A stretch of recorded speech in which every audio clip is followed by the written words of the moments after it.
that.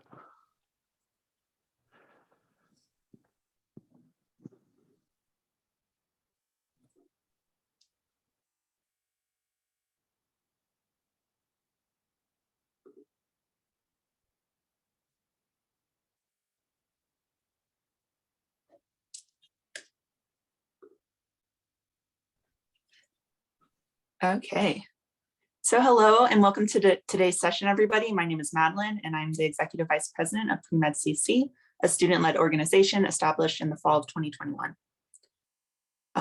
Next slide.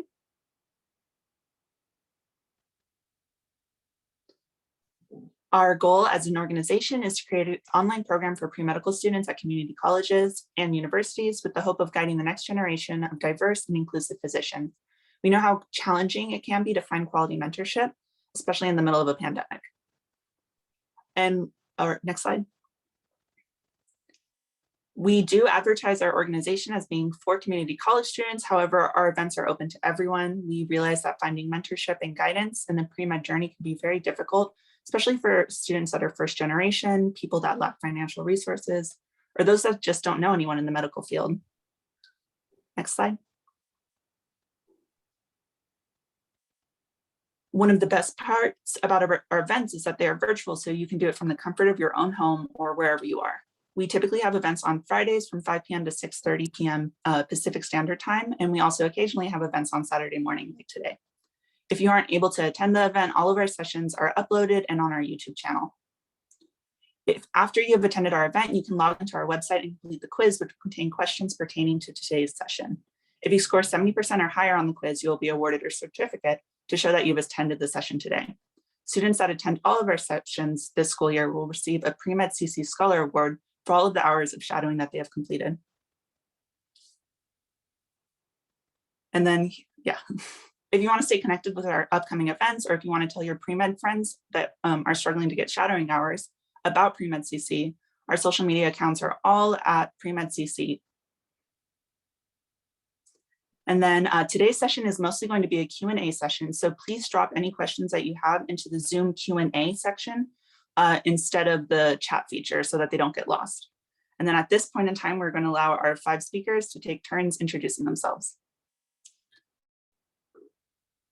Dr. Diaz, why don't you go first? Hi there. My name is Rose Diaz. I'm actually at the park, which is a perfect representation of balancing motherhood and medicine. I actually didn't go to med school until I was 40 years old. I had kids really young, always wanted to be a doctor, but thought by becoming a young mom that ship had sailed. But the dream to become a doctor persisted, so I did go to med school at UC Davis and did my residency at University of Michigan. And now I'm working as an emergency medicine physician at UCLA. And my position is actually in social emergency medicine. And so I get to do research on health disparities and how they intersect with patients at the emergency department. It was a tough journey, but it was totally worth it. I feel like I'm living the dream and working with the patient population that I've always wanted to help. And I put my contact information in the chat because I may have to drop off sooner today, but happy to answer any questions and give encouragement because it's doable. It's difficult, but it's definitely doable and definitely worth the journey. Dr. Beltran, why don't you go next? Sure. Hi, everyone. I'm Dr. Beltran. I am also a late starter to med school. I started in 2010 when I was 30, and I'm just finishing up my residency in psychiatry at Loma Linda University this December, and will be starting my attending life. But just a little bit of background, I had my first child when I was a first year in med school, and then my second year. And they were back to back because the second one was a pleasant surprise. And then don't tell them if you ever meet them. And yeah, it was definitely like a long road, failed many tests, was told that I couldn't do it, but thanks to the support of my family and my friends, here I am. So if you have any questions about about that, I'd be happy to discuss. Dr. Chavez. Hi, good morning, everyone. So I'm from the Central Valley. My parents were immigrants from Mexico. They came over, worked the fields. Grandparents did too, a lot of extended family members. And I was the first one to go to college. I went to Cal. I was a psychology major and I thought I was going to end up doing psychology. And kind of halfway through undergrad, I joined a scholar program called the Biology Scholars Program, and that's actually where I met Dr. Beltran. I kind of found my niche of people. A lot of us were Black and Brown students from first generation or underserved backgrounds, kind of trying to navigate this like huge UC system for the first time and not really having role models. So we kind of lean into one another. Science classes were very hard. And so, you know, a lot of the time we studied together. People who did really well in the classes ended up tutoring each other. It was awesome. And it was really empowering. I think part of the journey. And since I was a psychology major, I ended up doing a post-bac informally at SF State. And then I finished taking all of my science courses.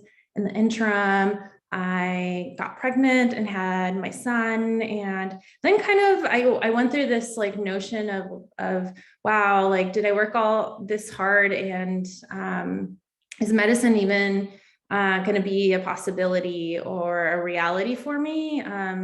Just because it was something that I wasn't really quite prepared for. And I didn't have other women that I could reach out to kind of in similar situations.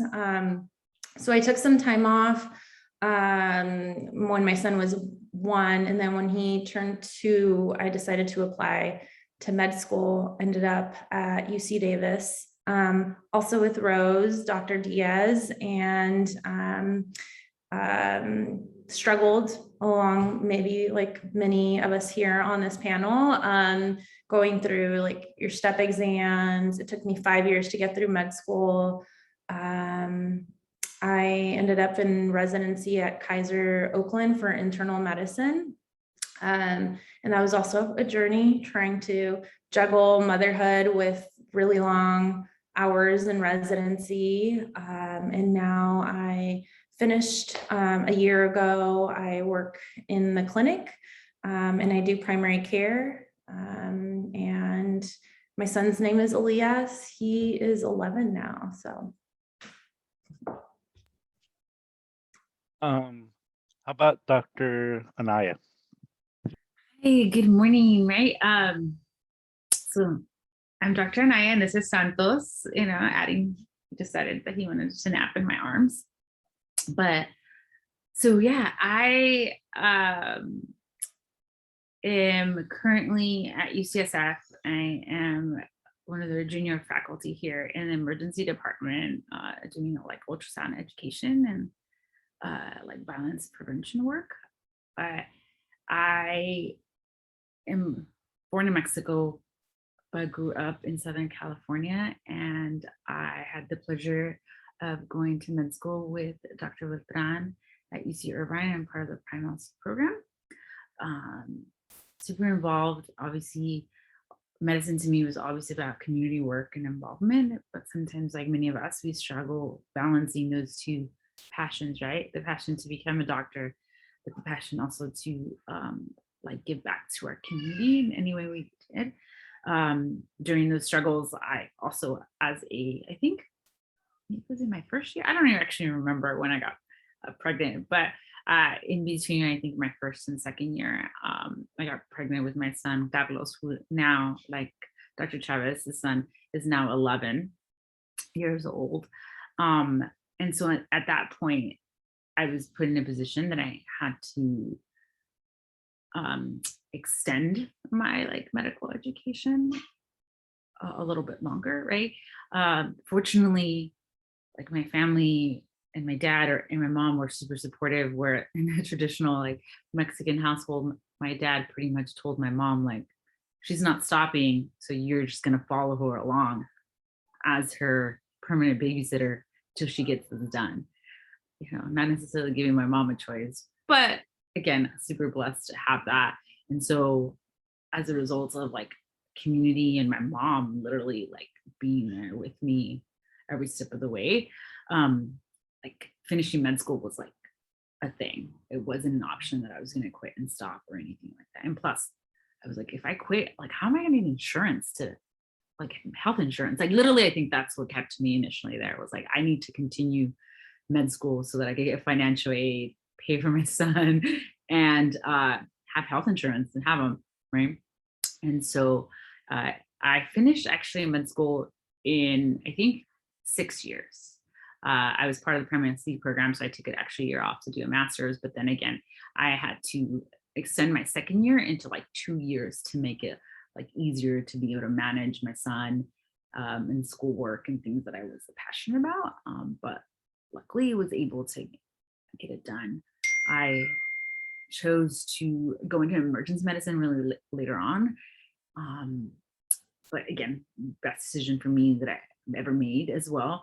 And so I ended up doing residency out in Detroit through the, and so a great experience to be there, but a little harder at that point. I had to make some decisions. My mom was there for a little bit, but then I had to, for a year and a half, almost 2 years, my son was like permanently with my mom in order for me to finish residency.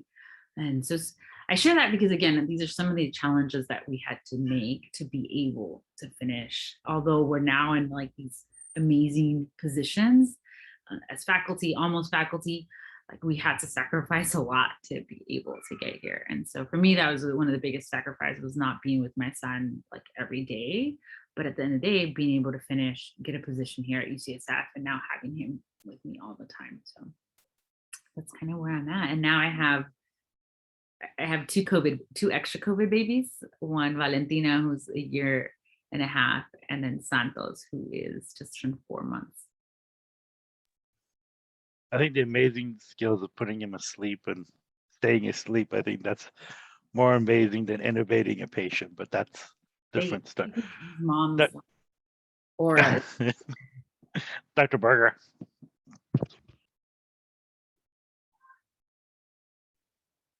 Hi, everyone. I'm Rebecca Berger. I'm currently a family medicine physician attending now. But I started off also kind of really non-traditional path. I had my first daughter when I was 15. I got married very young, and I came from kind of a rough childhood. My stepdad was addicted to drugs, and there was abuse, and there was kind of a lot of things that led to that situation. And then I ended up in a bad marriage. It was and also a domestic type situation, domestic abuse situation. But at my early 20s, I escaped from that situation, and I felt really liberated at that point, and decided that I was going to pursue my dream that I had put on the back burner, and go to school, and maybe even try medical school. So I started out at community college at UCLA College, where I was fortunate enough to meet Rose. And you know, the first day we met, we both were in this science field, and we both had 3 kids, and we said, oh my God. And so we've been friends ever since. And it's really something I don't take for granted, because it really helped, you know, to have a study buddy, and to also have someone to really go through that journey with me. I ended up it took me 6 years to get through my undergrad education, because I had 3 kids and I had to just juggle a lot. I went from East LA College, transferred over to UCLA to finish my undergrad.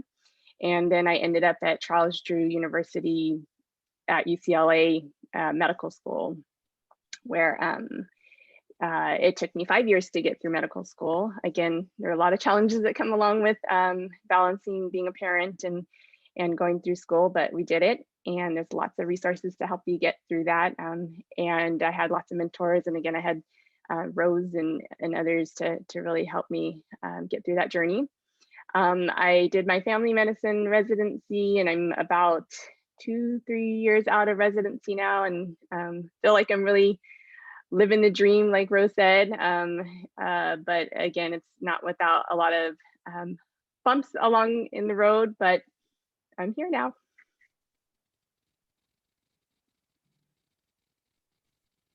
All right. One question I have is, how did you guys, through all of your time, how did you guys use the resources at the schools, maybe asking for time off or taking extra? How did you approach those? And because they're not on the websites. That's a really good question. Yeah, so it's like a lot of things are like hidden, but as like looking back, there's a lot of things I wish I would have known about resources. One, that as a like medical student or as any type of student, you do qualify or can qualify for like any type of government assistance. And for me, as much as like, there is like this shame put upon you for using them. The one social worker I met was like, she's like, she told me this and I will never forget. She's like, you're the perfect person to support. She's like, you're gonna give back, you're gonna provide, you're gonna like help communities. And she's like, don't be nervous to act, like to use these resources. So one, I think that was really important, right? Like I was able to qualify for like Medi-Cal or like just even insurance and like, like food assistance and milk assistance, all that stuff. And like, don't be nervous and like really advocate for yourself that you can qualify for that. Cause a lot of your government is like your student loans don't qualify for income for that. So technically you don't have any income. So that's one thing. And two, I took out extra loans through the school that also helped me financially. Obviously I have to pay them back. I had to pay them back, but at that point I was just trying to survive financially. And I was like, whatever, give me as many loans as possible to like be able to financially be stable. And then the other thing that helped me a lot to manage, someone asked, the study schedule, was I took advantage of the university daycare, right? Where a lot of the times it is free for like low income. And I met with someone that helped me with study schedule, where literally my study schedule was happening while they were in daycare, because I knew in the evening it wasn't going to happen for me. So those are some of the resources that I use to kind of help me through med school to balance them. And I will share that because Nancy was at school with me and she was a really good friend of mine. She was the reason I even pursued those and other resources. And I feel like having another person, because like she said, I remember distinctly having a conversation with her about feeling like a leech or like a burden and how I was embarrassed and, but I was struggling. And she was like, don't worry. Like, I think you told me the same thing that that social worker had told you. And I was like, yeah, that's right. They're going to take a lot of my taxes. So I will do this. And that was so helpful, because then it opens the door to, low income housing at the school and daycare. And it just like really opened up so many avenues, including special like test taking for me, things like that. If you're pumping, you get a pumping, just so many things. And I honestly feel like if I hadn't pursued that, because I was feeling shame, I would probably not have made it through. So thank you. I love you.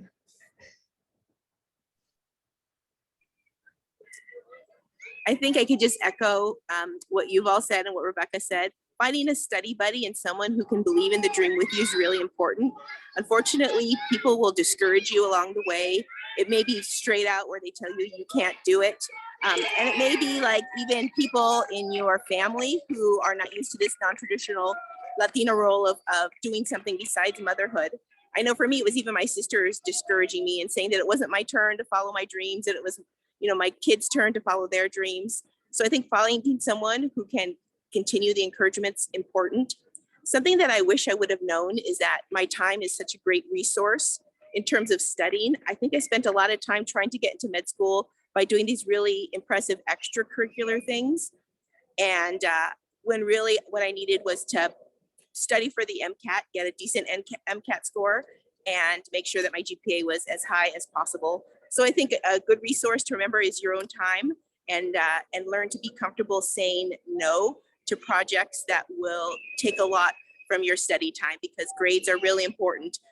There is a holistic application review, but unfortunately, a lot of the beginning stages is making sure that you have a GPA and Mcat score that they feel comfortable admitting. So I think that I would have known that as well. I also want to just say that, yeah, sometimes you have to learn how to be your own advocate. And the reason why I say this is you might end up at a medical school that has never had a single parent before, you know, and that's pretty shocking, and so they might not even have any resources available, but so you have to identify who your allies are. And these are a lot of people who are either in faculty or student affairs, who just get it. And I think definitely talk to them, because they will know people with, you know, that are at the table making decisions as to, you know, financial aid, giving you more loans, you know, study groups, or getting you tutors, things like that, that are not on the website, like Juven said. And so you want to really, really learn how to be okay asking for help. And that, I think, is something really challenging for us who are pre-meds or in med school, where I think kind of going down this path, you are very independent and autonomous. And so that is also a challenge, is to learn to be okay with asking for help. I remember it was, you know, kind of like midway through my first year, I was in medical school, I was struggling, and I really had to sit my parents down. You know, like Dr. Diaz pointed out, being Latina, you come with this kind of legacy and baggage of what a provider as a mother should be, and that you should put your child first and foremost. So sometimes that can be discouraging when the whole point of you being in medical school is for you to be able to provide for your kids. And that might be making sacrifices, and that might take years, you know, like Dr. Anaya pointed out. So I remember having to sit them down and just being like, look, I am already like $40,000-$50,000 in debt. I am going to fail and drop out if you guys don't start helping me. and I kind of like broke down, and I was like, look, I'm really struggling. I'm trying the best that I can. I also didn't have my family living with me in Sacramento. So it required me to do a lot of commuting back and forth with drop-offs on the weekends. I know Dr. Diaz can relate to, you know, going down on the weekends from Sacramento to LA and back. And so, yeah, I think, you know, juggling and learning the power of saying no and honoring your free time is very important. The earlier you can learn that, the easier it'll be.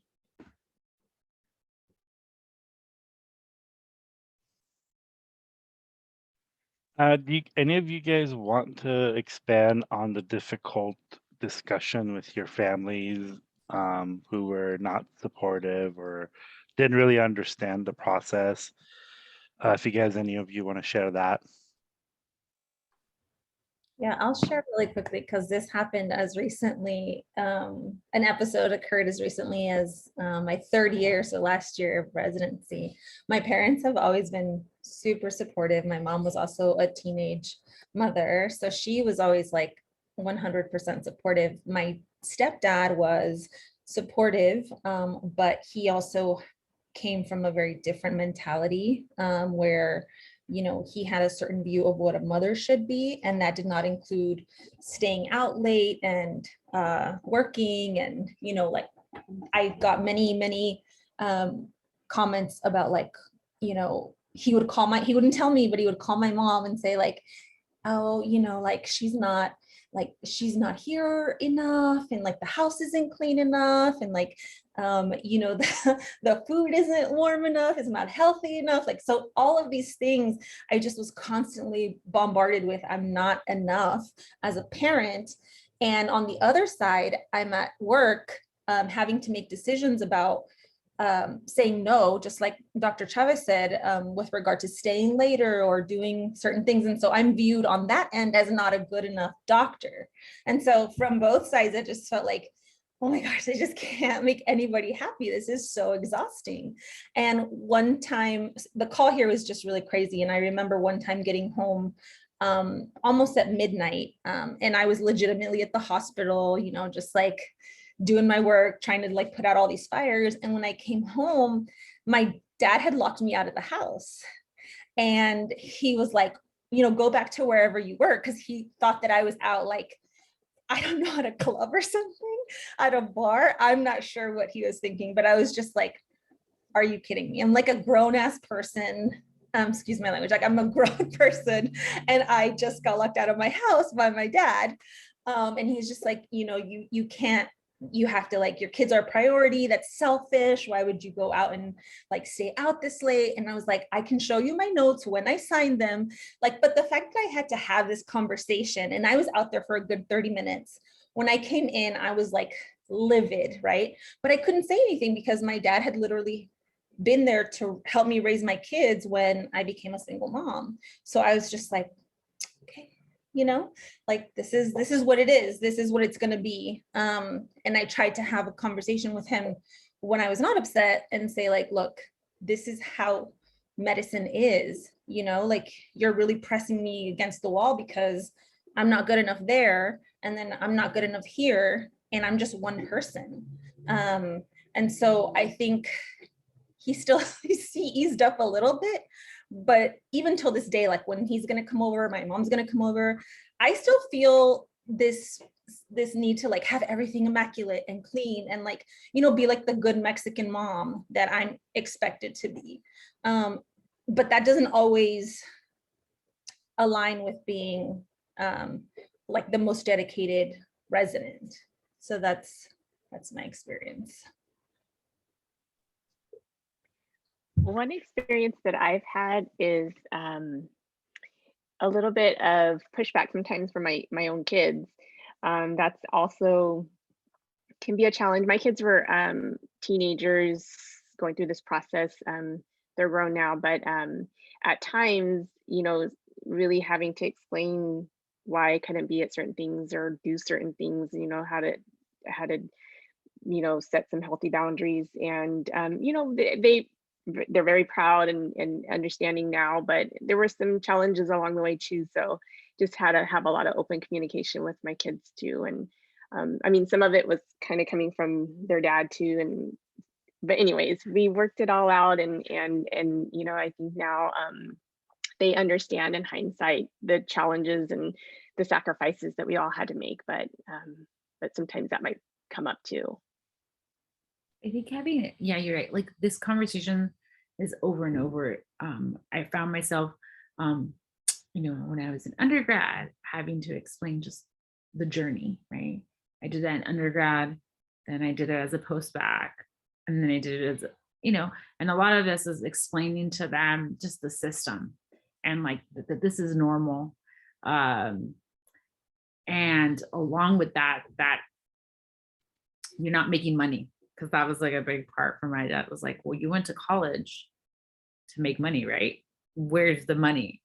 So having to kind of explain a little bit of that along the way, and being okay with explaining it multiple times in different ways, just knowing that this is just not something that they're used to, especially, you know, with a lot of our parents not having like a formal education. even that was hard. So I explained that to them multiple times. And then with that same conversation, I would try to bring in my son as much as possible.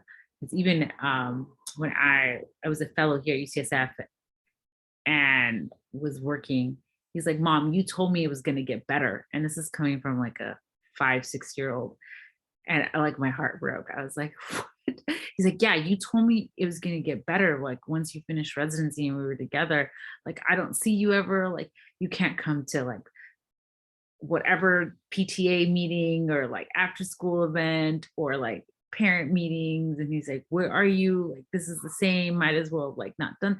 And so I had to like sit there with him and explain that like my schedule and that I was still making sacrifices, and it was, you know, learning opportunity for him to be like, hey, sometimes you have to put work before we get some benefits. But for me, I end up having to make a decision where it's like, you know what, he's maybe a little bit right. And now I ended, you know, I'm in emergency medicine. Now I'm a nocturnist, meaning I only work at night to be able to be there for my kids, right? And so, like Tony said, I was feeling like I was not a good mom, not a good resident or fellow. But at this, I was like, you know what? I'm not going to be the best at everything, but I'm going to try my best, and I'm going to be okay, at least at all these things. And I like had to have that conversation with myself that it was going to be okay, that I was used to being great at stuff in undergrad and high school, that I wasn't going to be like amazing at everything anymore.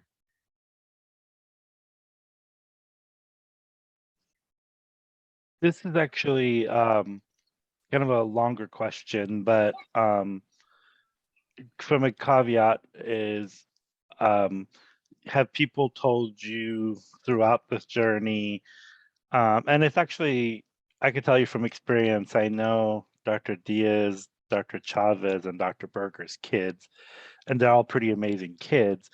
But did you guys were always reminded, oh, well, if you're going to school, your kids are going to be damaged, or your kids are going to get hurt, or all of these things? And how did you guys kind of had that own conversation with yourselves and how to manage all that? Because I'm sure that you repeatedly have heard that through your journey. It's hard because you do hear that from other people, and it's even harder when you hear that from your own kids. My kids were also middle school age teenagers when I started medical school journey. And at one point, my daughter was getting cyberbullied, and I was not home to help her through that. And she asked me to flat out quit med school. It was not an option to quit med school because of the debt I had accrued by that time, but I did take a year off, and I had to stay home and kind of stabilize things. It was not an easy decision, obviously, but I felt like at that point, my daughter was at an age where she just needed me and things were coming to a head. And I think that I have the advantage now of looking back, and now my kids are adults and they did really well. And they had the advantage of watching me go through school. And even though there were parts that were bad, like when I wasn't there when she was getting cyberbullied, there were parts that were really good because they saw me working hard.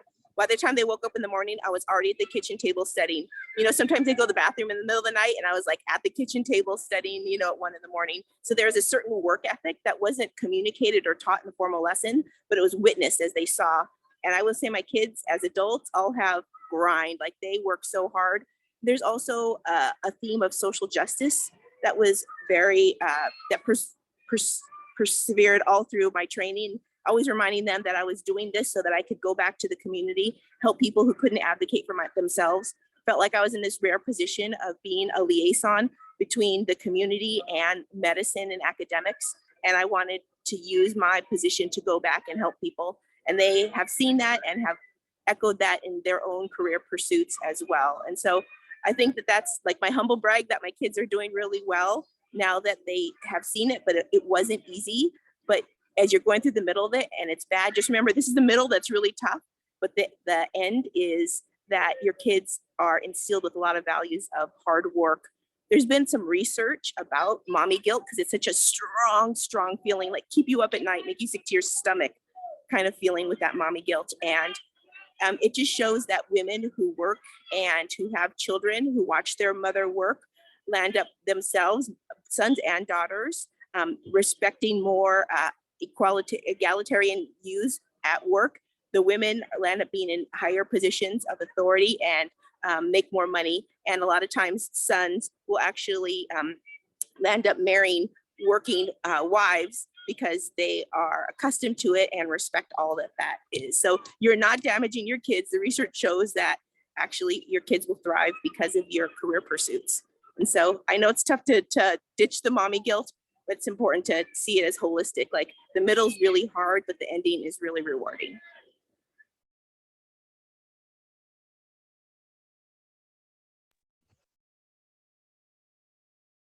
Anyone else wants to add to that? Yeah, I'll share that as a psychiatrist, I was acutely aware of all the things that could potentially go wrong. And I would always question, like, am I making the right decision? And this started from like, I got married to someone in Costa Rica, and he wanted me to stay there instead of pursue my career. So I had to make the decision to raise my kids alone without a father. And already that was like, oh, single parent household, there's all of these issues that can come up. And so I was very acutely aware of it, and I tried my best. But I definitely felt like I was my own worst critic, and I was constantly asking myself, like, I would go see the kids in the inpatient, and they came in because they had really like difficult family structures. And I would try to ask myself, like, am I creating an environment for my children, even though I'm never there, where that can lead to them, wanting to harm themselves, or, being bullies, or all the negative things you see inpatient.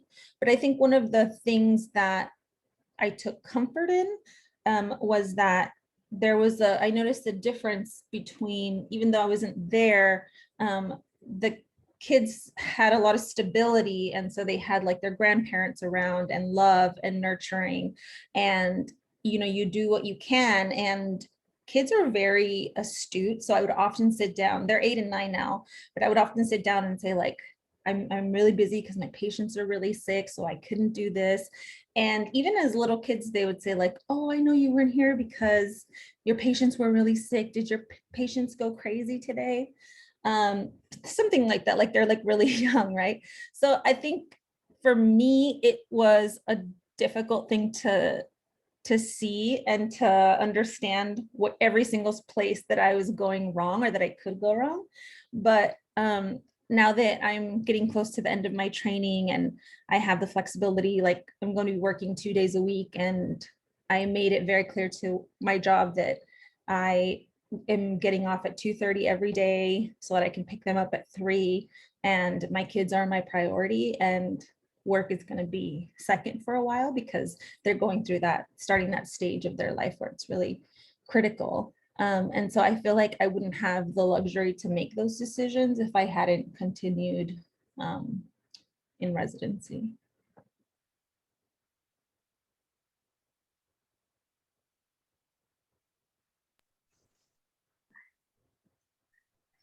I had a recent experience with one of my kids.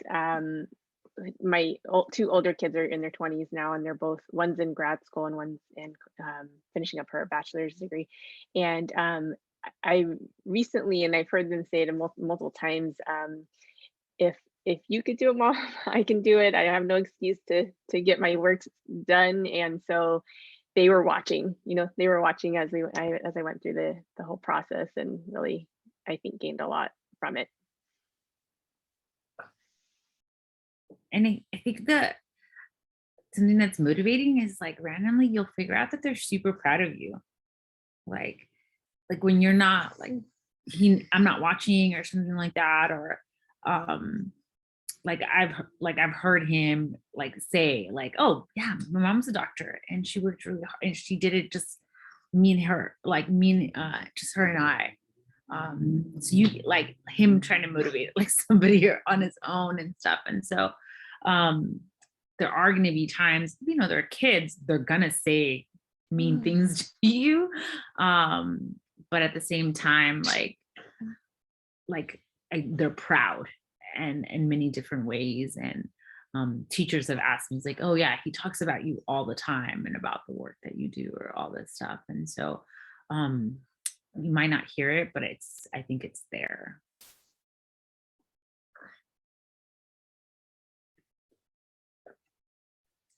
And we had one question from Ebony. She was wondering, what was your guys' study schedule while you had younger children?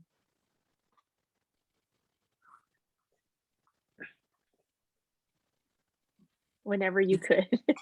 That's the answer. I mean, there were times when we were studying, Rose and I were studying for the Mcat, and we'd be either at a library or at Starbucks at like 5 a.m. before our kids woke up, and then go home and you know, be with the kids. It was just a really intense thing. But that being said, there should be some structure to it, and I think it varied with each year. I think you see what your learning style is like. For me, it was hard to study for like 30 minutes, 45 minutes here and there. I need to like sit down, kind of get in the mood to study, and then I can go. And so I needed blocks of time. So that required what Rebecca's mentioned, like getting up super early. Sometimes we would be at Starbucks like when it opened at 5. And so just making the most so that we could have that block, those 2-hour blocks of time. And then staying up late after the kids went to sleep was also what worked for me. If you're lucky enough to be the kind of person who could do it in little spurts, then throughout the day, then that's great. But if you're not, that's okay. It just understanding your learning style and then making sure that you are working in the style that best fits you. Because if you find that you're not learning in 30 or 45 minutes or an hour time slots, then don't do it, because you don't want to spend your time going through the motions of studying if it's not effective. You just want to figure out what's effective and find out ways to do that, because you always feel torn, like I should be studying. No, I should be with my kids. And so you just have to find out what works for you. And it's okay if you can't study in small spurts. Just make peace and be with your family during that time, and then find ways to get hour blocks of time. Yeah, I agree with Dr. It's like, I think is I also like couldn't study in like small spurts. So I had to create like a very structured schedule for myself. And so like early when they were still sleeping, my pediatrician, which was one of my preceptors, Carlos was still really a baby, and his sleep was all over the place. And he's like, you have to create also a very structured schedule for him so that you could succeed. And so that was really something that I took with me a lot. So she was like, she's like, he might have to cry a little bit. He's like, but you need to be able to study to be able to provide for him. He's like, so that forced me. I remember, whether people believe it or not, I had to like sleep train him.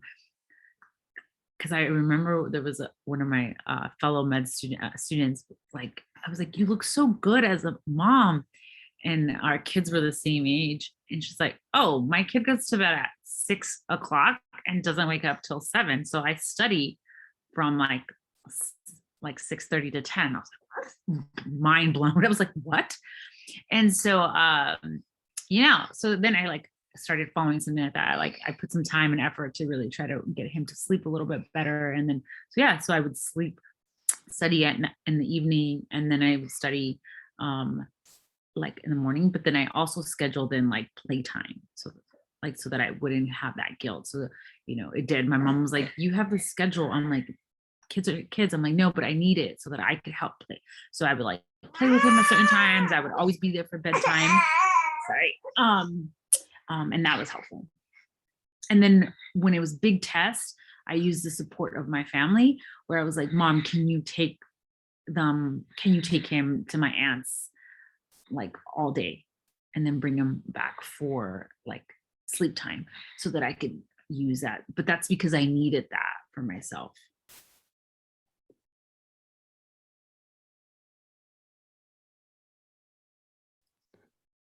I know at Davis, we had like tests every 2 to 3 weeks, always on a Monday. And so that weekend beforehand, I would pick up my son, commute to Modesto, which is like an hour and a half away from SAC, go to my parents' house.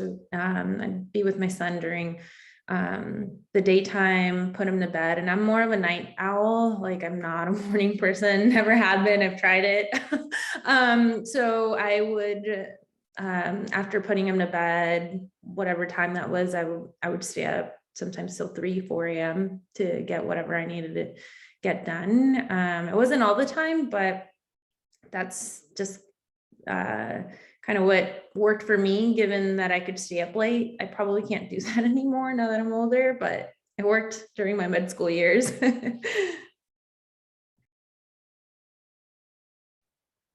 I was ineffective at sleep training.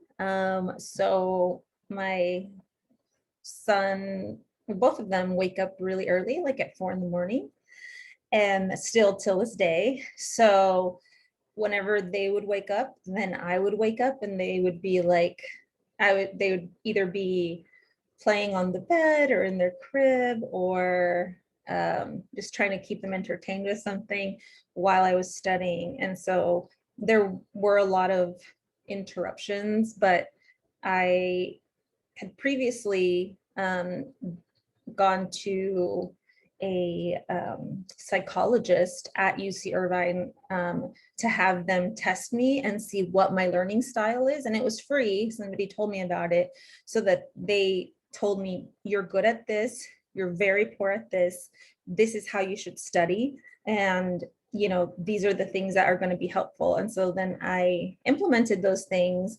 And luckily it worked out where the kids could still be around me, but not, I wasn't always present because I'm studying, but I vividly recall, and I think Nancy might have been at my house one of those times when I had my second, I was breastfeeding and had the book in front of me, and that just was the only way that I could make it happen. And so it didn't always, I didn't always score phenomenally, but I felt like I always made decisions to study the things that I felt I was the least comfortable with, and the things that are going to make me a better physician in the long run. So like the little things from like biochem, or like, like the little things that are not, that I would never use again. I was like, okay, well, I'm going to sacrifice that one. That point is going to be lost. But overall, I think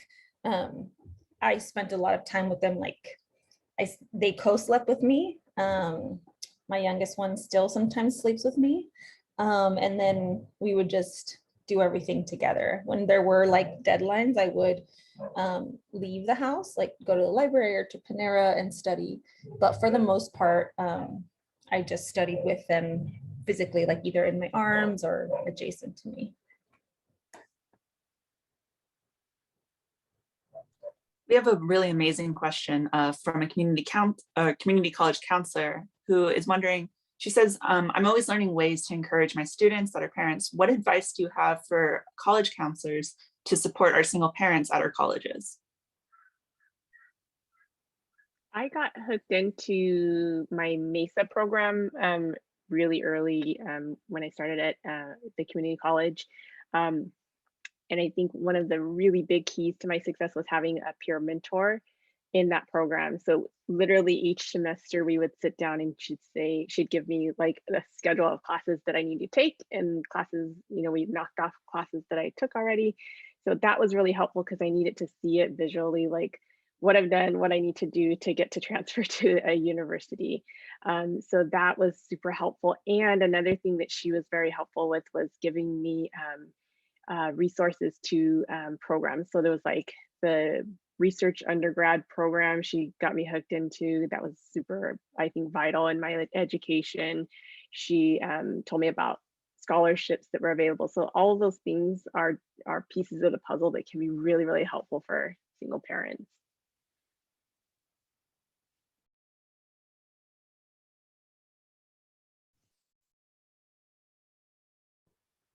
I would all add that it would be helpful to normalize failure, and not say like, this is going to inevitably happen, but that it's not the end of the world. I think a lot of times in pre-med classes, in general, we're told that if you get like a C, you're just not going to get into school. But I think normalizing the fact that you are really doing the best that you can, and sometimes you're going to be successful and other times you're not, but that it's not the end of the road. Like essentially just, it doesn't matter, just keep going, and ultimately, you will overcome those small barriers that at the time seem like huge mountains to overcome.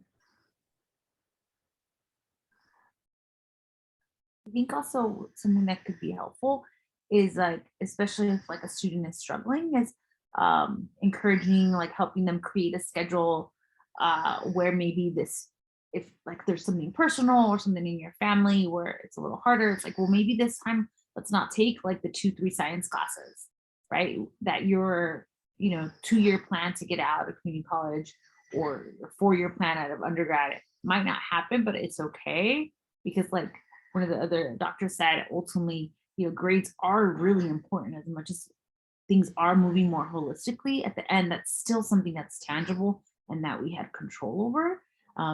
That's one thing that I remember when I talked to students. It's like, I felt for me, the Mcat, I had like no control over it. Later I did, but I did have control on my grades in my class, right? So like I knew that eventually if I could like work hard and like had the time, I could get an A. Like I figured out how to do that. So if you could kind of just like, you don't have to take 3 or 4 science classes at once, because ultimately, if you get in those 3 or 4 science classes, you get B's and C's, like that looks bad, versus if you take 1 science class and you get an A, that A is still a lot stronger. And it doesn't matter that you took it maybe with like a dance class and like some other like sociology class or something like that. And so trying to figure out kind of like that balance of like easy classes and hard classes, I think was something that a counselor did for me, and it was really useful and helpful.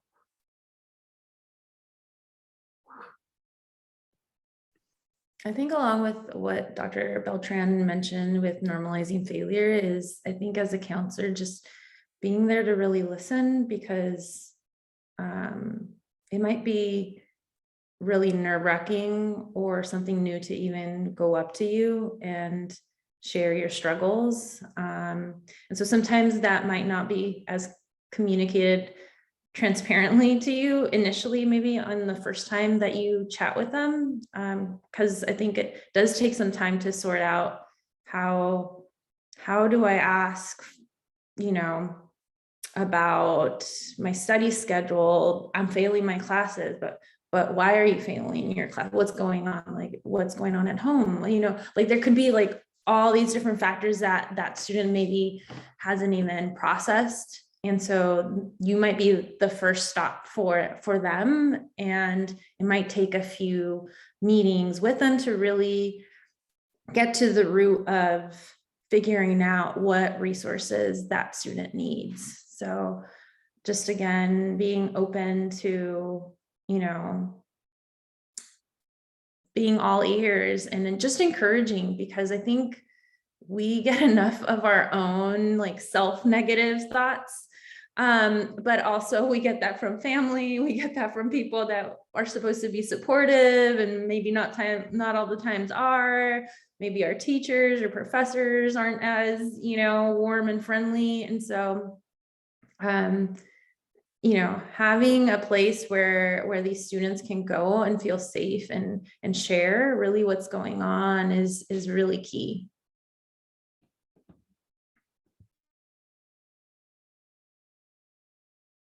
Yeah, the only thing as I would add is obviously the counselor that asked the question, she is the outlier because she's here on a Saturday morning. But I think that I would just add is the people that come to the community college, who are they? They're first gen, more likely immigrants, more likely a lot of this cultural barriers, is knowing the resources like food stamp, CalFresh, or all of these other programs. Most community colleges have daycare on campus, but the people that don't get to use them are single parents because there's a long waiting, but advocating at your campus from policy discussions, hey, why don't we make these daycare centers available to them on forced priority rather than community members or so there's all of these resources that's available, and I think a counselor's role is to have kind of this bag of tricks. You're not going to be experts in everything,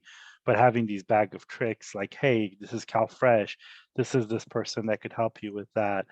Or also even just because you're also going to be dealing with students that are not that's not culturally okay to be on CalFresh, or it's not culturally okay to get SSI or other resources that are out there, but also encouraging them and saying, hey, there is no shame in doing that. Your family has worked and paid into it. You're going to be working and I could tell you that as a doctor, and I think all four of them could shake their heads in approval that they're paying a lot more taxes now as physicians than they were if they were working as a secretary in an office. Their return on taxes is much greater than now that they were that, so and making it okay. That's something I learned. So when I was like in between med school, like I was up here in San Francisco as like a med student and doing grad school, I went to the office to get like services. And the interesting part was that being a grad student was a barrier in me getting services, but they were like, if you were a community college student, there is like a lot of grants within social services for you, right? As easy as like, we will pay for books, we will pay for like daycare, we will pay for like tuition. We will like, there was just, she gave me a list and list. She's like, and so, especially if you are a counselor in the community college, I think that's one avenue is to like learn these resources for yourself so that when a student comes up to you, you could like provide them this as a resources and maybe potentially even have someone that you trust in that office so that she or he could talk to. And that was something that would be really helpful because again, I remember like going into the office and I even told my mom, I was like, Mom, I can't go in my pajamas. Like, I already feel so shameful. I can't like look like this, And so I was so embarrassed to go, but like once I had someone in the office that was like supportive, like I was not scared to ask her for more resources.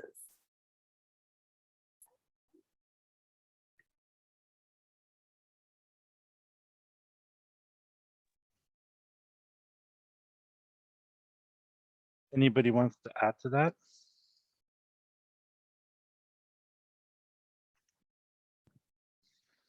Okay.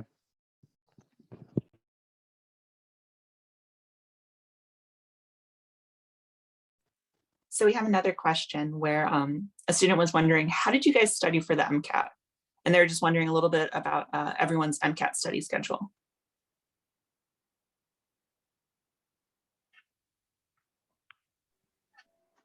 I did, personally, I did one of the programs. The one I did was okay. Kaplan's another good program, but there's lots of resources to help you pay for these courses because they do cost money. But that's what I found helpful for studying for the MCAT. And like Rose said earlier, having those blocks of time to study just MCAT, we would get together, or I would study with another partner and study like physics that day, or pick a subject and study that, try to get those things under my belt. And then when it got closer to the test time, scheduling in once a week practice tests were really important for me to gauge my progress and see if I felt ready to take the test. And one thing is, you're never going to feel completely ready to take the MCAT. You just have to at some point know that you've studied as hard as possible and go for it.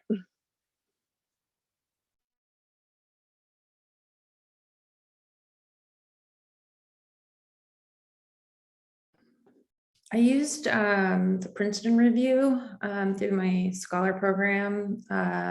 They helped fund the course. But I also, in addition to that, was able to get hand-me-down Mcat cracker books, which I think were really nice, easy reads, and just gave you kind of like the gist, bullet points of topics. And then just, yeah, doing continuous practice tests, like Dr. Berger mentioned, like at week 2, at week 4, however long your schedule is, just making sure that by the time you are like a week or 2 prior to your test date, that you've done all your practice tests. You're not like doing it the night before you have like the real test, right? You want to make sure you get good sleep.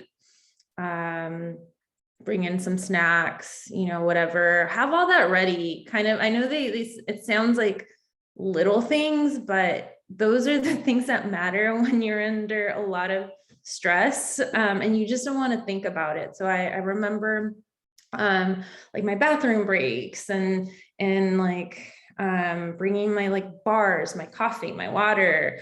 I even do that now, like with like when I was doing like my board tests, and I just had all that, you know, kind of like a routine.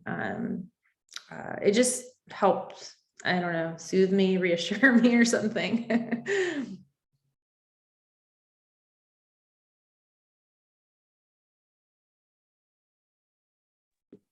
Just to add,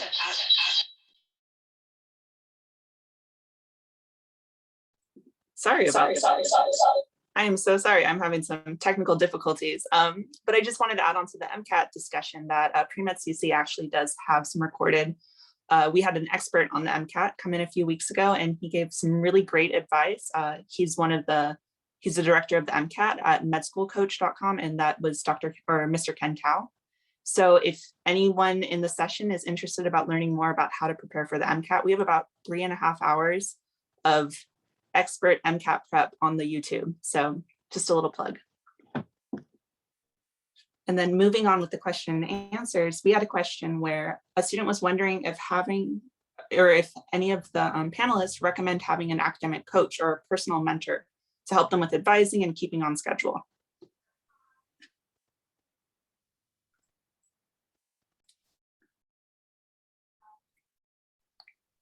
As you can tell with just this group of panelists, the science and medical community is relatively small. I met Rose early on, but I see a lot of the people that I've gone to conferences with, and et cetera, et cetera. So it's important. I said that to say that it's important early on to network and get hooked in with a coach and a mentor, and whether it be a peer that's going through it with you, someone, I do recommend getting someone that's been through the process to help mentor you through it, and just for encouragement, to let you know what the next step should be. All of those little nuances that come up, those are seem small, but they can really impact your journey. So I highly recommend getting those resources when you can. I personally will put my information in the chat also. If anyone ever wants to reach out to me, I'd be happy to share any resources I can with you. I think what's also really helpful, obviously, definitely, I do agree, like a mentor or a coach, something like that was helpful. But I remember for me, what was life-changing and just like motivational was attending some of these like pre-med conferences, whether it was like through LMSA, SNMA, because sometimes you just like need reminders and motivations by people who've done it and who've accomplished this. And so I like made it a purpose to, like, whether it's as an undergrad and even a post-bac, to do like attend one of these conferences like once a year. And once, like, I would go to these conferences with other pre-meds and med students and doctors, I would be like rejuvenated. And then I have like the motivation that like I noticed I would do better in school, because I love to hear people's stories and success. So I think that's something that was helpful. And also, kind of going back with the Mcat one really quickly, was I took it a couple of times, and one of the things that I noticed that was my mistakes is that I didn't allocate the correct time. I was trying to balance still work, school, like personal life with the MCAT. And for me, I finally learned that that wasn't the right thing for me. I had to graduate undergrad before I could study for the MCAT, right? Because I needed to conquer one beast at a time. Yeah, I needed to maybe save a little bit of money so that I could maybe like not work as much. And then finally, I had in the right timing, I was able to study. And so I gave it its adequate time. And so really figure out for yourself, like what works best for you. If you could juggle everything, perfect. But if you can't, it is okay. And a lot of us couldn't do that and had to set aside like 3 months of only MCAT, 4 months of only MCAT, things like that.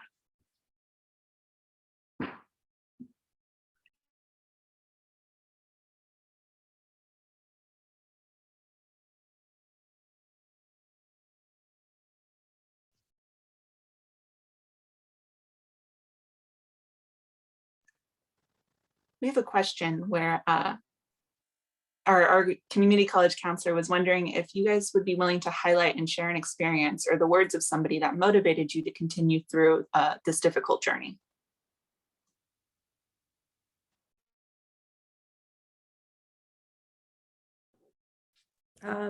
I can share because it's one of those moments that were really ingrained, and I always share this when I'm in a panel. I was studying for step 1, which is after you get into med school. It's like your first board type of exam that you take at the end of your second year, and you need to pass it in order to be able to start your clinical rotation. So if you don't move on from this test, you really can't see any patients in any of your rotations. You're kind of stuck in this limbo. And I remember needing more time, or I had to retake it too. So I can't remember at this point if it was when I was requesting for more time to study from the dean, or when I had to do the retake. And I remember vividly going into this dean's office, a white man in his 60s. And he looks at me and he says, Karina, it seems like doing medical school and being a mom is just too difficult for you. Have you thought about maybe doing PA or nursing instead? And I just remember the thing that came out of my mind was like, no, I started medicine after I had my son. I know what I want to do. I'm not trying to figure this out, right? And I kept it at that, but I remember walking away very angry at that encounter, like super angry. Because one, if he wasn't the dean, I might have like cussed him out. And two, just like that power dynamic, right? Like a man is telling me that it's too difficult to handle motherhood and medicine. And then there was also like so much in my head, like, would he have said this to a white woman or a white man who is a parent? And so I always remember that, and that like gave me so much fire because I was just so angry. And I'm like a person who, when I have anyone who doubts me, I use that as a fuel to get through. And for when you graduate med school, they do the robing, and they gave me the option of who to choose out of the deans. And one of them was someone who's really supportive. He was like there. And then there was this guy. So I was like, you know what, asshole, you're going to robe me next to my parents And this is my FU. So that's my story. So good.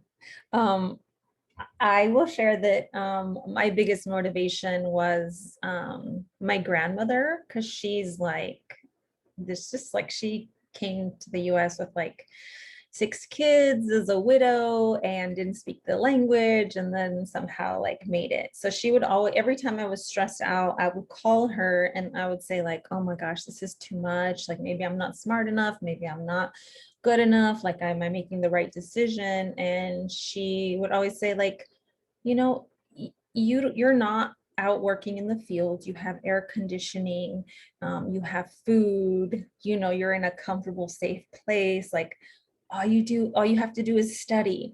And I know she wasn't meaning it in you know, in like a negative way that like, oh, this is what I did, but she would often share her story about like, you know, coming here, sleeping under a tree because she knew no one, and then like working in the fields, but coming back to breastfeed her babies, like just all of these things. And I'm like, good reminder. Thank you, Abuelita.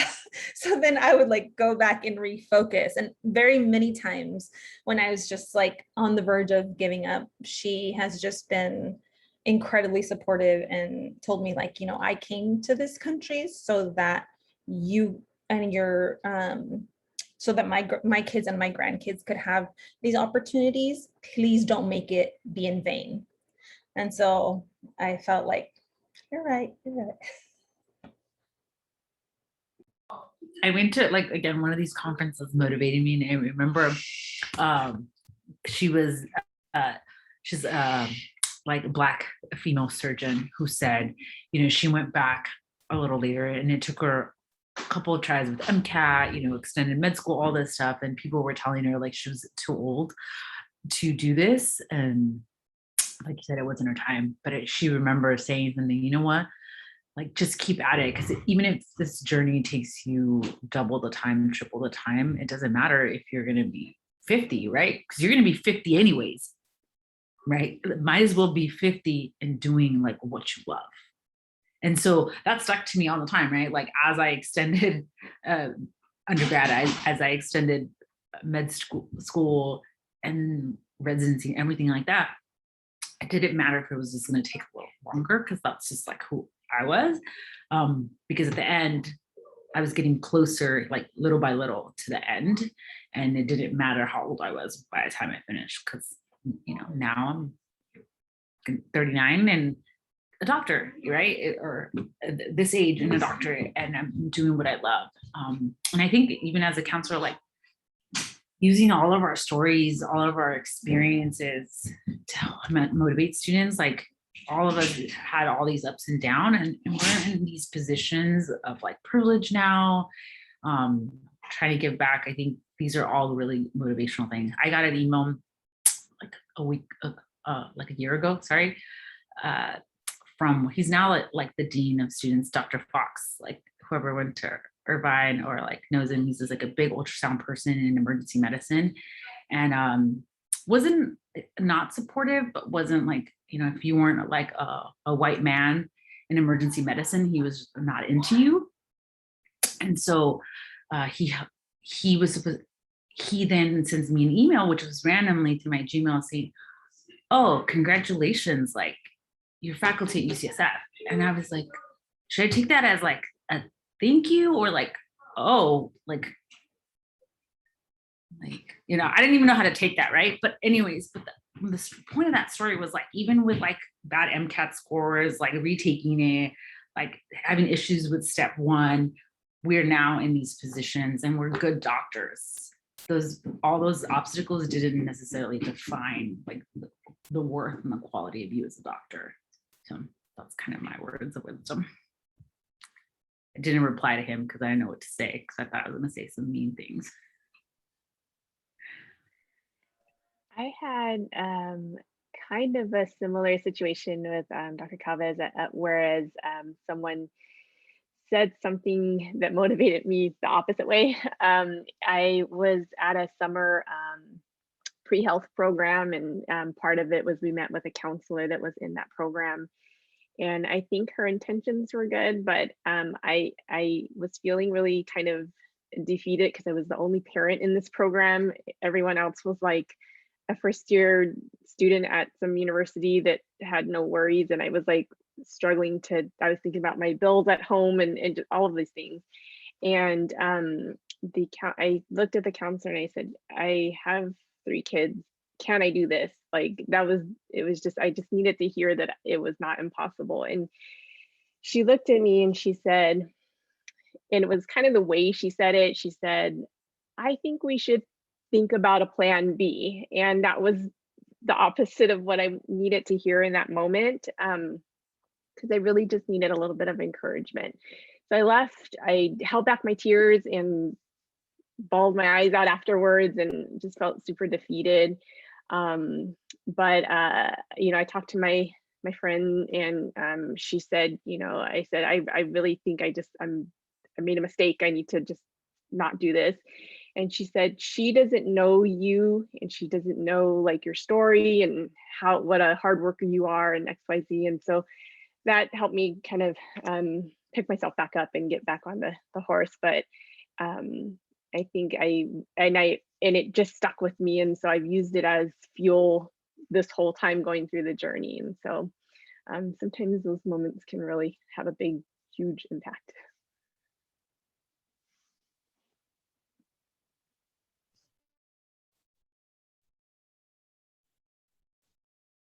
I have another one. In terms of finances and financial, I'm sure a lot of you, and I have used loans and other tools to go into debt, and I think that's kind of a big fear for a lot of people. Have you guys, and since most of you are all pretty new in your careers, have you guys have struggled in paying those back, or has there been any issues with finding jobs or any of those burdens that financial burdens that are a barrier for people?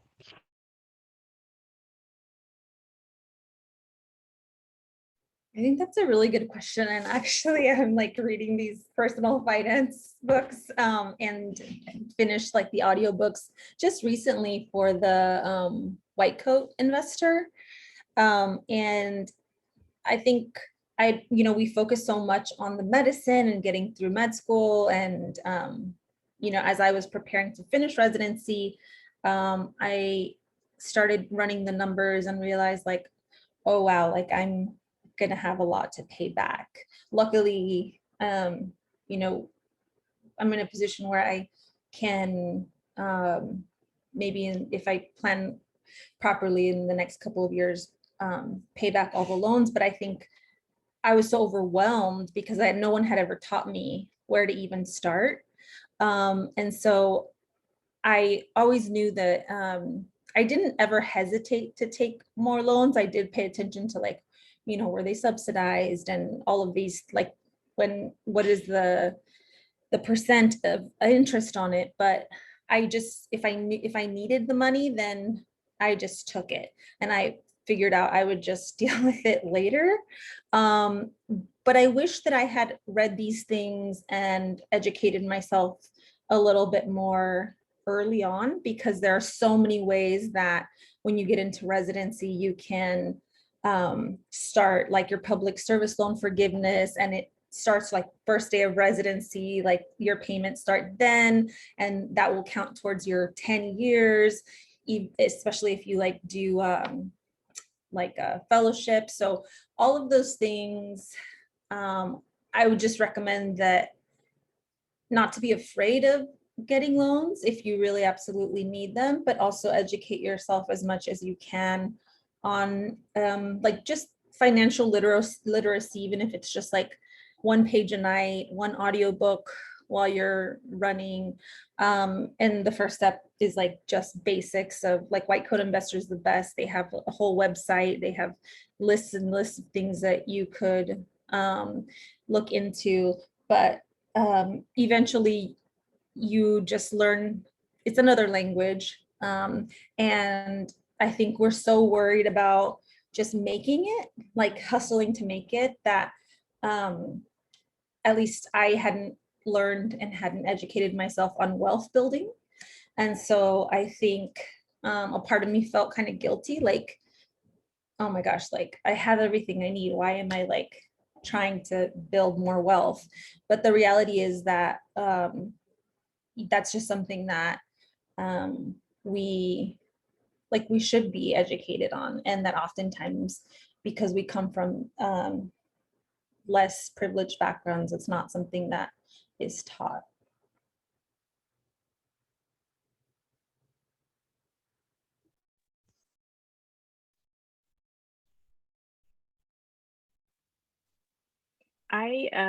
When I was going through the journey, also opened some credit cards. And I mean, I don't regret my decision because I had to do what I had to do to get through. I had some life changes. You know, life goes on while you're doing all of this, and needed more money. And so, you know, I did my best to, like, I was bartending on the weekends, and I was driving Uber, and I was like doing everything I could do to try to not do credit card debt. But that was part of what I had to do when I was in school. And like Dr. Beltran said, I wish I was a little bit more educated on it, because now, you know, I don't have any problem paying it back now, but it is a lot to pay back with the student loans and everything. So just try to educate yourself the best you can on finances.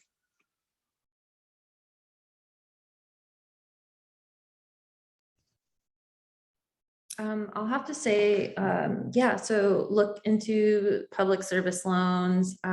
There's also, if you decide to, after residency, work in these FQHCs or certain areas, they also give you sometimes when you take on these positions, they will help with your loans too. So if you work like 4 or 5 years for them, then they'll take care of, I don't know if it's like 50% of your loans or things like that. I work for Kaiser, and since I'm doing primary care, they offer sign-on bonuses that are pretty significant. So I used that money and I invested. I bought a home in Sacramento, which I rent out to residents. and I think there's just different ways to like handle that. I'm still learning about this crypto thing, which I haven't invested in, but I guess that's a new way of building wealth. Yeah, I mean, I think the loans, we already know going into med school that we're going to accrue quite a bit. And I just having some sort of game plan as to, you know, after you're done, how long do you want to strap down for to pay it off sooner? Or if you're okay, like living your best life, you know, how long is it going to take you to pay it back? You know, and it varies, right? It depends on like your situation, your priorities, what's important for you. But yeah, like I think it's great always learning and asking some of your colleagues that are older who are open to chatting with you. I remember one of my mentors telling me about kind of allocating a certain amount of my paycheck and increasing like the investment so that Kaiser starts putting in a certain amount too, depending on your percentage that you allocate. So things like that I wouldn't have known either. So I would recommend that wherever you decide working, you know, pick people's brains who've been there longer and ask them like how they're handling like their investments and paying back off their loans. So I agree with everything like that. One thing, especially like if you're still at community college and you're thinking about kind of like what's the next step for like undergrad and obviously med school. I know with children it might be a little harder, but be open to options that are out of state and private, because these schools have a lot of money. And in retrospect, as a woman of color, if I would have gone to a private school in Colorado, I've met a lot of friends that their entire like med school is paid off for, their entire undergrad is, because again, you are unique, right? You are a single mother, a woman of color, now, working towards this, those are right, especially in the current times, a lot of institutions like want you, right? So that's also something really important. They want you, they need you, and they're sometimes willing to throw a lot of money at you. So explore that as an option to try to minimize some of these loans. Unfortunately, California is not one of those places, but other places are. Yeah, one thing I would just add is most people, if you go and get a job as an executive assistant, you make 70,000 a year. Average home in California is $600,000. So if you want to buy a house making 70,000, you're willing to take out, to pay for a $600,000 house. Whereas your medical education may cost you close to $200,000 to $300,000, but I think the lowest paid doctor starting out in California, you make about 200,000. So if you're looking at, and then your salary does increase, and so that's a significant gain. So your medical education, your undergraduate loans, whatever you need to do to get to that point, is an investment in your earning potential. So with an MD next to your name, your earning potential is significantly more. The other thing is your MD next to your name is about 150 points on your credit score. So there you go. And you could always renegotiate your loans when you're done. You could always go back and say, well, I owe this much money.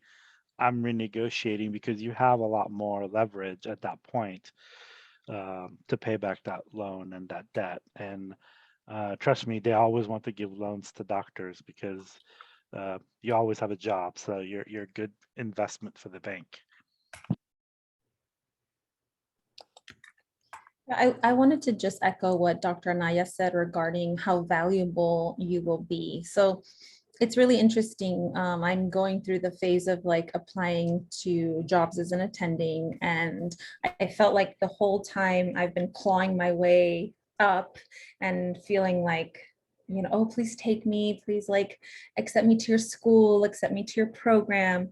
And then now that I am graduating and I'm applying to jobs, I am so shocked that I guess I'm not shocked, but it's really evident that there are so few Spanish speaking, culturally aware women and men in medicine, and that's across all fields, but in psychiatry, I think we make up less than 6%. So your value is crazy. Like you go from basically like feeling like, please take me, to I can't receive any more of these emails. Like there's just too many options. Like now I don't even know like what I want to do. And I feel like it's hard to imagine that when you're in the position as a college student or community college student, but just remember, like long term, you are so valuable, and people will be more than happy to give you a job because you care, because you work hard, because of your work ethic, and because you speak Spanish. Especially in California, it's such a huge asset. And I just want you to remember that for later, so that, I know right now it doesn't feel like that will be the case, but I promise it will. I think that's a great connection to kind of, now that we're reaching the end of our time and it's 12:30. Our last question is, what is one piece of advice that you would give to yourself when you were first starting your pre-medical journey as a community college student? I go first just because I have to go. These babies are waking up, but one thing is just like that this is your journey, that your journey is not the same as like even your friends or your best friend who you're studying like for the Mcat with or for biology with. So try not to compare yourself to others, because that's really hurtful and harmful. and we never know what the other person is going through. So and this is something that helped me throughout like this whole process. So yeah, just like keep that going. And again, like I said earlier, if this takes you longer, it is okay. The most important is you eventually getting there. It just doesn't matter what time. Thank you guys for having me.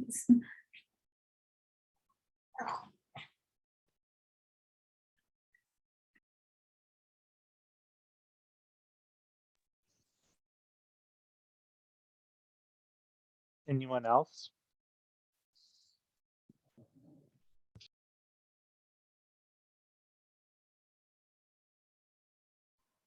I can say one really small piece of advice that I got early on, and I always pass on when I get a chance, is when you are studying for long hours and you're sleepy, take a short nap. It can really, really increase your study power. That's a little piece of life advice that I have found super helpful, and I think other people will find helpful. But again, your journey is unique, and everything that has brought you to where you are now, and as you experience your journey going through this process, will make you a better doctor, and the world needs doctors like you. So keep up the great work.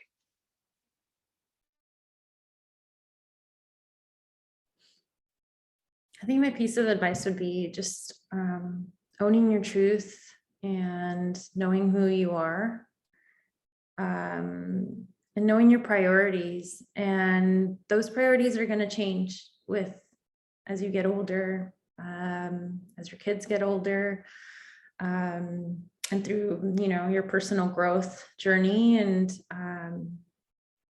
learn to say no. It's super important, because you will get to a point in this journey. Most of the time it's like in med school, when you feel like a kid at a candy store, and there's a lot of opportunities. You want to do research, here you go. You want to be out in the community, here you go. You want to do student clinics, here you go. You want to shadow, here you go. Want to do bench work, here you go. There's just a lot. And so making sure you know what your priorities are and what's important, and just valuing your time and your wellness.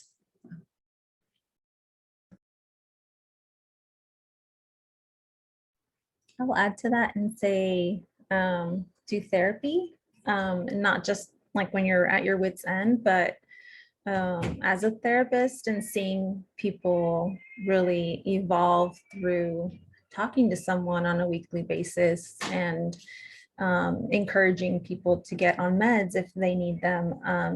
Mental health is still a very difficult taboo topic to our communities. And I get a lot of people saying like, oh, I'm going to get addicted to meds. And there's a lot of psychoeducation that goes into that. But I would recommend that you invest in yourself and do therapy. There's often therapy provided at the community colleges, and may not be weekly, but at least monthly. And there you learn how to express yourself. What are the things that truly matter to you? And it really forces you to take time to reflect. And so just seek mental help if you need it. And don't be afraid to ask for help with medications if you need it.